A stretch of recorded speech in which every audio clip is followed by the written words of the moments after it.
Il a été écrit par euh, le Rav Saadia Zoubiv euh, à l'époque du Baal Shem Tov. C'est-à-dire, lui, il était à Alger à l'époque du Baal Shem Tov.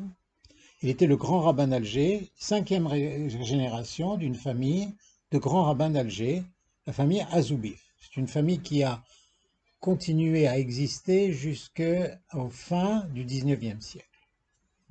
Enfin bref, c'était une personne illustre. Il a écrit un commentaire qui a été publié 120 ans après sa mort à Livorno. Livorno, ça c'était le commentaire de Livorno. Bon, j'ai commencé à étudier le commentaire. C'est 140 pages, un tout petit rachis, tout petit, tout petit, tout petit, avec énormément de problèmes de fautes de frappe. Je dis, c'est pas possible, c'est un joyau ce livre-là, il faut le sortir. Donc j'ai eu beaucoup de peine pour ce rabbin-là, il est absolument extraordinaire. Et donc j'ai sorti son commentaire, et son commentaire c'est pas 800, c'est 600 pages, d'ailleurs en partie A. On fait ce cours-là pour la refoua shelema de tous les chayalim, tous les shvouim, tous les mefunim, tous les blessés. Deux minutes. La refoua shelema de Lionel Dan Ben Sarah. Et on fait de l'Eilou Nishmat Yaakov Ben Chassiba. C'est le père de Madame Bitton et Bitton Boukara. Et aussi les Ilou Nishmat Monsieur Yitzhak Tanguy. D'accord? Ah oui. Elle n'est pas là. Elle n'est pas là. Bon, d'accord. C'était. On dire Lionel, c'est qui Lionel? Lionel Belaïch. Ah bon? Oui, oui. Il est venu malade? Oui. Alors, Lionel. Lionel Dan Ben Sarah. Voilà. Je lui dis ce matin qu'on va faire le cours ça, une fois HLM. Alors, où est-ce que j'en ai? Pardon? Oui, oui, vous pouvez continuer. C'est pas la coupe à troller, mais enfin, oui. Pardon? Shimon Pinchas Ben Rivka, excusez-moi, j'ai oublié. Excusez-moi, c'est Chaim Akiva Chaim Nelly. Ben Nelly. Nelly. את הודיה מוריה בת שרה ואת יוסף חיים בן מלכה. כן? מרים בת סולנג' סוליקה. מרים בת סולנג' סוליקה. מעיין בת אמונה. בת אמונה. יונה בת דני. יונה בת דני. Une fille aussi, petite fille qui est malade, qui s'appelle Noémie Esther. Noémie Esther. Ilana Khan. בת אילנה. מיכאל בן קורי. מיכאל בן קורי. ולא האדמו"ר מילינסקי. בסדר. On va ajouter Betzalel Ben Patricia Rachel. Betzalel Ben Patricia Rachel. Très bien. Refoua Shlema Bezrat Hashem. Alors, donc, j'ai sorti ce livre, et alors après, alors j'ai travaillé 6 ans sur ce livre, 6000 heures de travail, pour l'apporter vraiment au niveau de... D'abord, c'est un livre qui a été écrit pour des Talmidei Chachamim, mais je l'ai apporté aussi au niveau du grand public. Donc, il y a le commentaire du Rav, et il y a énormément de commentaires. Il y a 2000 annotations de commentaires sur le livre. Et après, j'ai écrit des articles de fond. Et un des articles, c'est sur les neurones miroirs. Pourquoi? Parce que il y a au moins une centaine de versets dans le livre de Michelet qui rappellent cette idée de neurones miroirs. Alors, on va en voir un qui n'est pas très connu et qui est très intéressant. Voilà, donc on va commencer l'étude là, on ne va pas rester très longtemps, on va revoir un verset. Oui, ça s'appelle plus le rikouï, mais c'est vrai. Par exemple, une des idées qui est maintenant presque acquise, c'est que les enfants autistes, ils ont un problème de développement au niveau des neurones miroirs. Oui. Mais c'est vrai que tout le rikouï, c'est lié avec ça. Tout le rikouï est avec ça.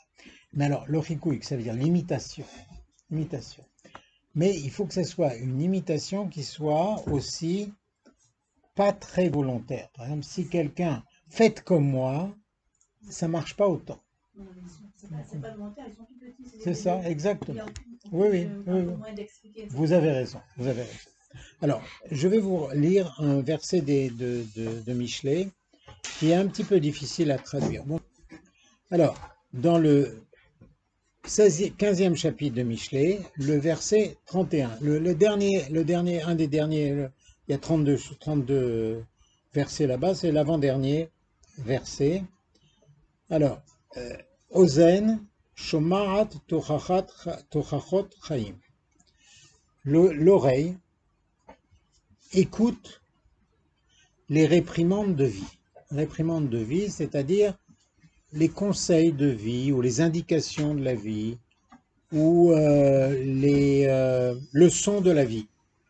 L'oreille écoute les leçons de la vie. Au sein, à l'intérieur, au sein des sages, elle va résider. Qui va résider? L'oreille. Quelle oreille? Celle qui écoute. Ozen shoma'at tochachat chaim, bekerev chachamim talim. Bekerev chachamim talim. Donc je continue, je reprends la traduction. Cette oreille-là, qui écoute les leçons de la vie. Les leçons de la vie, ça peut être aussi les réprimandes de la vie. La leçon, ça peut être une leçon intelligente, ça peut être aussi une leçon de quelqu'un qui a fait une erreur, il apprend de ses erreurs. D'accord? Donc, l'oreille qui écoute les réprimandes de la vie, les leçons de la vie, les leçons que l'on peut tirer de la vie, elle va être au sein des sages. Elle va, taline, elle va résider au sein des sages. D'accord? C'est-à-dire que ça veut dire aussi l'inverse. L'oreille qui ne va pas écouter les leçons de la vie ne pourra pas se rapprocher des sages. Donc il y a quelque chose qui est très intéressant là, c'est-à-dire que si quelqu'un va déjà, avant qu'il étudie la Torah, il va apprendre de la vie, il va apprendre des leçons de la vie, il pourra arriver à la sagesse. La sagesse. S'il n'apprend pas des leçons de la vie, il n'arrivera pas à la sagesse. Je vais vous dire quelque chose qui est presque insupportable à écouter. Ce rabbin-là, il dit comme ça. Parce que le rabbin Saadia Azoubiv, dont on est en train d'étudier le livre. Ce rabbin qui était Av Beddin d'Alger, et puis c'est Av Beddin d'Alger, à l'époque, il y a 300 ans, à l'époque du Baal Shem Tov, il est né 10 ans après ou avant le Baal Shem Tov. Pardon? Il est dans la période du Chida, il est dans la période du Gra, il est dans la période de tous les grands personnages. Il est mort juste avant Shnat Tak, 1740. 1740, c'est la Shnat Tak, c'est une shana qui est très très importante. Et dans toutes ces générations-là, il y a eu, d'ailleurs j'ai un article qui est une introduction au livre, qui explique toute sa génération. Qu'est-ce que c'est cette génération de Chachamim? Alors, ce rabbin dit, on peut faire les mitzvot, respecter la Torah, manger kasher, mais si on n'utilise pas son raisonnement, on n'est pas un animal, on est moins qu'un animal. Il dit ça il y a 300 ans, à l'époque du Baal Shem Tov. Raisonnement, ça veut dire son bon sens, sa droiture humaine. C'est le bon sens. C'est le bon sens, c'est la droiture de la pensée. Non, j'ai pas dit les bonnes midot. Ça, c'est un autre chose. En Torah, il y a le derech eretz et le derech eretz shel Torah. C'est avant le derech eretz shel Torah. C'est pas ce que vous avez dit maintenant. Écoutez quelque chose. C'est pas la peine. Et je dis quelque chose de très précis. Il y a le derech eretz et le derech eretz shel Torah. Le derech eretz le plus simple, c'est-à-dire le bon sens humain. D'accord? Et il y a un bon sens qu'il faut écouter. Alors là, quelqu'un dont l'oreille va écouter la droiture de la vie, quand quelqu'un est comme ça, il arrivera à la sagesse. Pas seulement il arrivera à la sagesse, mais il va résider parmi les sages. Si c'est pas lui, c'est peut-être son enfant, son petit enfant. Mais quelqu'un, donc, chez le roi Salomon, après, chez le Rambam. Le roi Salomon, ça commence avec le roi Salomon. C'est l'importance de l'intelligence humaine. Et ça, c'est pas seulement chez le Rambam, c'est par exemple chez le devoir des cœurs. Chovot HaLevavot, le Rav Eben Pakuda, il dit, oui, quand on a de l'intelligence, il faut savoir que c'est une parcelle, pas une parcelle, une lumière de Dieu qui nous est donnée. Et on peut pas ne pas utiliser cette intelligence-là. Qu'est-ce que vous appelez par intelligence? Pardon? Qu'est-ce que vous appelez par intelligence? Intelligence, encore une fois. C'est Dire, 1 plus 1 égale 2? non. C'est-à-dire un bon sens de la vie, une droiture de la vie. Oui, mais qui est-ce qui Pour dire que, qui nous dit c'est que, en fait, on est dans le bon chemin. Non, C'est ça. c'est parce que nous, on a la Torah. Mais si on n'avait pas la Torah, quand il n'y avait comment pas on la peut Torah. savoir s'il n'y avait pas la Torah? Comment on peut savoir qu'on est dans la On Torah? a ouvert un sujet qui va nous éloigner, mais je vais vous raconter maintenant, je vais vous répondre rapidement sur votre sujet parce que on n'est pas dans le sujet là. Parce que c'est important de se limiter dans notre sujet. Et le Rav Saadia Gaon dit que normalement l'humanité, Rav Saadia Gaon dans Emunot Vedeot, normalement l'humanité peut arriver à la Torah sans qu'elle soit donnée au peuple juif. On a vu avec Abraham. C'est étonnant, mais c'est lui, c'est qui? D'accord. Donc, vous connaissez pas cette source. Donc, alors, j'explique cette source-là. Et pourquoi on peut continuer C'est pas, on dit pas, on lance pas une phrase comme ça. mais Comme je ça, suis, Gadon, il a dû expliquer pourquoi. mais c'est pour ça que je continue. Ah, d'accord. Je comprends. Donc, et le Rav Saadia Gaon dit, mais pourquoi finalement Dieu a donné la Torah? S'il dit, on serait arrivé. Il dit parce que il aurait fallu tellement de centaines d'années de recherche dans la vie, de ce qu'on appelle en hébreu Nisui Veteia, des Veteia. Nisui Veteia, comment on peut expliquer ça? D'expérience de la vie. Et après son expérience, il dit, ah ben c'est comme ça, donc c'est pas comme ça, il faut changer, etc. Et donc l'humanité aurait eu tellement de déboires à arriver à ça, que une des qualités de la miséricorde, c'est de donner la Torah uniquement après 900 et quelques générations. Si vous voulez, un jour, on pourra parler de ce sujet. Mais c'est pas le sujet de ce soir. D'accord? Donc, tout ça, c'était pour expliquer qu'est-ce que c'est la justice, la justesse de la pensée humaine. Et le verset du roi Salomon, ça, si vous voulez, vous parlez au roi Salomon, le roi Salomon, il nous dit, comment ça commence le fait que quelqu'un va se rapprocher des sages? C'est parce que déjà il va rectifier sa pensée. Il va penser d'une manière droite. D'accord?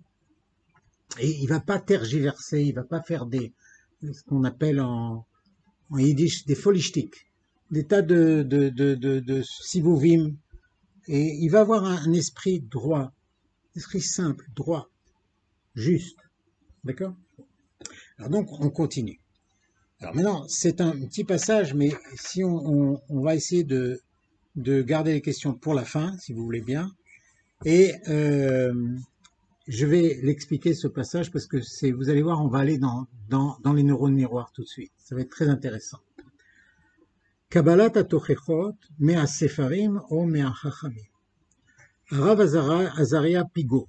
Vous connaissez le Rav Azaria Pigot? Le Rav Azaria Pigot, il était une génération avant le Rav Saadia Azoubi, il était en Italie. Et il a écrit un livre très très important de Halakha et aussi de Haggadah. C'était Bina Leiti, un livre très cité, énormément cité. Tous les rabbins d'Israël le citent tout le temps. Alors il nous dit Ki haozen hashomaat התוכחות הכתובות בספרים שחיברו חכמים וצדיקים שנפטרו מושפעת מהם אך Roshem ze nofel mi roshem atochechot הנשמרות מפי החכמים והצדיקים אשר עדיין לא עברו מן העולם ולא מתו. On a dit l'oreille qui va écouter les leçons de la vie. Alors là, dans le commentaire du Rav Azaria Pigo, il y en a qui disent Peugeot, mais c'est pas Peugeot, c'est pas la famille Peugeot, c'est Pigo. Et donc ce Rav Azaria Pigo, il va nous dire que quand quelqu'un va étudier dans des livres de sages qui sont morts, qui sont plus vivants, il va apprendre énormément de choses, ça va faire quelque chose sur lui-même, ça va influencer son être. Il va grandir de cela, il va apprendre, il va peut-être même changer. Parce qu'il y a apprendre et changer, c'est deux choses différentes. Mais quand il va recevoir les remontrances de la vie, c'est-à-dire les leçons de la vie, pas des livres, mais des sages qui sont vivants, c'est tout à fait différent. Ça, c'est pas au niveau de la vérité, c'est un autre niveau, Techef, on va le voir. C'est pas un niveau de vérité intellectuelle, de comprendre ce qui a été dit et de pas comprendre ce qui a été dit.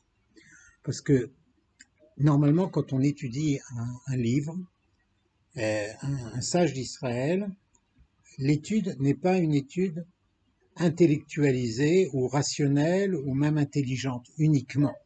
C'est un des niveaux de l'étude. Mais toute étude, c'est une itkashrut, une liaison avec l'âme de la personne qui parle. C'est un autre niveau d'étude. C'est pas du tout le même niveau d'étude.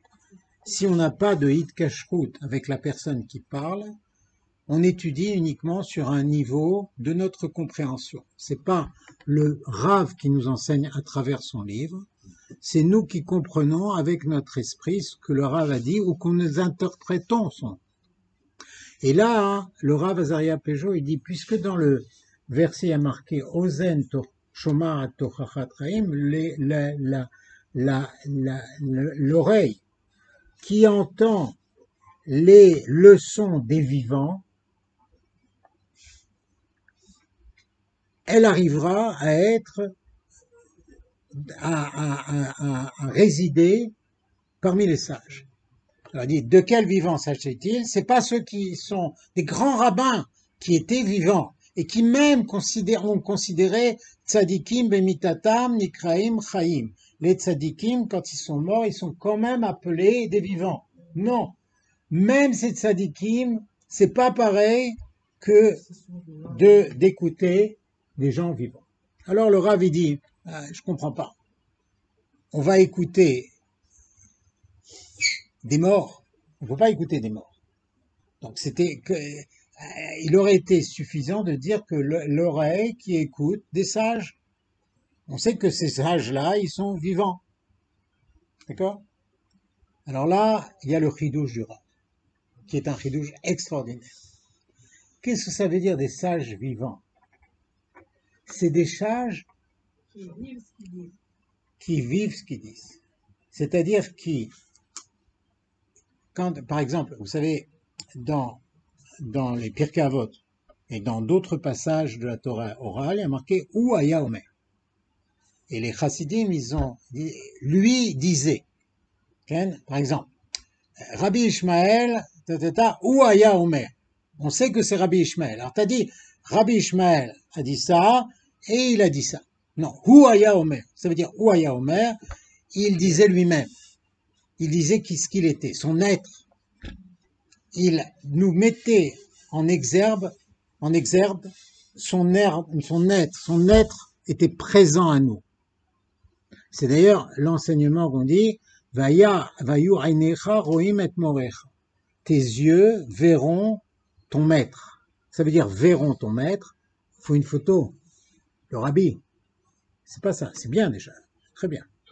Mais ça veut dire tu vois ton maître. C'est-à-dire quand tu enseignes quelque chose, en fait tu vois ton maître devant toi vivre cette chose-là. Torah de vie. Pardon? Torah de vie. Oui, une Torah de vie, mais dans le sens d'une Torah qui fait vivre tous les éléments de la Torah comme quelque chose qui est existentiel. Alors, quand est-ce que c'est possible? Si le sage, il était un très grand sage, mais il n'a pas vécu au plus profond de lui-même ce qu'il a dit, son enseignement sera un autre enseignement. Ce sera un enseignement très intéressant, mais ce sera un enseignement qui n'aura pas la portée de ce que... C'est pour ça que chez les sages d'Israël, on ne parle pas trop, et on fait surtout. Pour qu'il y ait quelque chose, oui, pour qu'il y ait quelque chose qui va être transmis par l'existence de la personne. Et quand c'est transmis par l'existence de la personne, ça va changer complètement son entourage. Alors par exemple, c'est un enseignement qui est très important pour nous parents et grands-parents et arrière-grands-parents. C'est-à-dire, tu veux influencer tes enfants, tu veux influencer tes élèves, tu veux influencer tes parents aussi, tu veux influencer tes petits-enfants. Comment tu fais? En changeant quelque chose chez toi. Comment on appelle les cellules miroirs, c'est ça? Les neurones. Ce que je voulais dire avec cette histoire-là, c'est en rapport avec notre séminaire.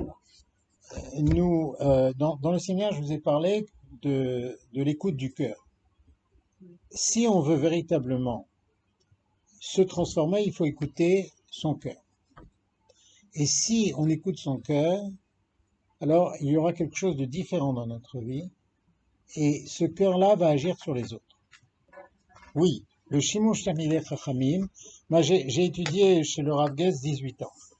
Je peux dire, les 10 premières années, j'apportais le café et je faisais des massages au Rav dans son dos quand il avait mal à la tête. Quand je rentrais à la maison, après 4 heures d'études, ma femme, elle me dit, alors qu'est-ce que tu as étudié? J'ai dit, ben le Rav, il était vraiment rayonnant, j'ai rien compris, pendant 10 ans. J'étais jeune, j'avais de la constance. Et voilà. Donc ça, Shimush Talmidei Chachamim, c'est la proximité, mais une proximité existentielle du Rav. Et moi, j'ai eu la chance d'être, de vivre des choses extrêmement complexes dans ma vie, extrêmement complexes. Et je sais que je savais pas ce que c'était la prière, mais je priais Dieu pour qu'il m'aide. Et je savais pas qu'est-ce que c'était le bon chemin, mais je l'ai fait grâce au moment où je suis tombé, où je me suis relevé, etc.